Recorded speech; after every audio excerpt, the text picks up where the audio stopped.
শোনা, তোর বাবা কি নিয়ে এসছে। কই কি নিয়ে এসছে দেখি? মাছের ডিম। চলো মাছের ডিম দিয়ে একটা বড়া বানানো যাক। বাইগান।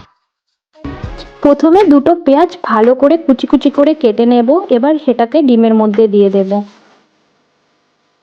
তারপরে কটা লঙ্কা দেব, সেটাকেও কুচি কুচি করে কাটবো, এবার সেটাকেও দিয়ে নেব। আর আমি এখানে ইউজ করব একটু রসুন থেতো, রসুনটাকে হালকা করে থেতো করে নেবে, তাহলে সেটা আরও খেতে টেস্টি লাগে।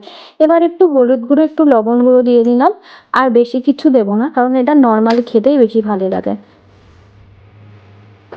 এবার কড়াইটাকে ভালো করে গরম করে সেখানে তেল দিয়ে এবার মাছের ছোট ছোট করে মুচমুচে করে দু পিঠ ভেজে নেব। আজকে রান্নাটা কিন্তু আমার মা করেছে, আমি একদম করিনি, জাস্ট আমি ভয়েস ওভার করে দিয়েছি, কারণ আমার মা ভয়েস ওভার করতে প্রচন্ড লজ্জা পায়।